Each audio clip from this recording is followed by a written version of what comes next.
We've been talking about coronavirus for weeks, but now the panic has reached our shores. Wall Street continues to sell on those coronavirus fears. The Dow falling close to 900 points today after a 1,000-point drop during yesterday's trading.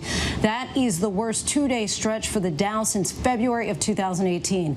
As the virus spreads across the globe, it's now having a real-world impact on businesses, and that could mean potential issues for your wallet. Before we delve into the global impact of the virus and the efforts to contain it, let's bring in Rebecca Jarvis now. She's at the stock exchange. Rebecca, it seems like fear is driving a lot of these losses. Does that mean more selling is likely on the way? Well, you can definitely expect more volatility, Lindsay. There's an old saying here on Wall Street that traders hate uncertainty, and all the uncertainty surrounding this virus has really weighed heavily on stocks and investors' minds in the most recent days. In fact, in the last 2 days, we have seen more than $1.7 trillion wiped out of the U.S. stock market. And Lindsay, that has to do with the fact that there is still so many unknowns around this virus, around how it may or could be contained, about the impact that it will have if and when it comes here to the United States. And we've seen it in particular reflected in airline stocks, which have wiped out almost $6 billion between United, American, and Delta in the last 2 days. We've seen those stocks hit very hard, as well as tech stocks like Apple, which is down now more than 10% from its highs, which it hit earlier this month.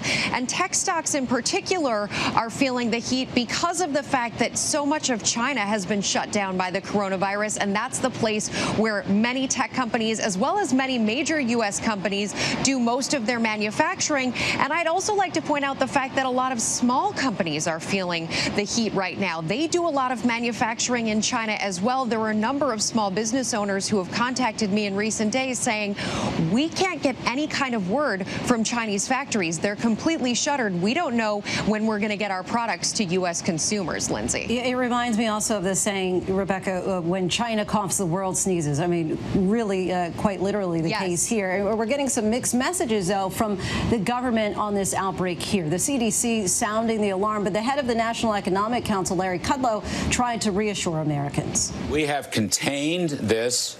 We have contained this, I won't say airtight, but pretty close to airtight. We've done a good job in the United States. Hats off to our public health people. This is a human tragedy. There's no question, particularly in China. Human tragedy with, thousands of deaths. God look over them. Terrible. And that's the worst part of this. The business side and the economic side, I don't think it's going to be an economic tragedy at all. So, Rebecca, what do you make of that message from Kudlow?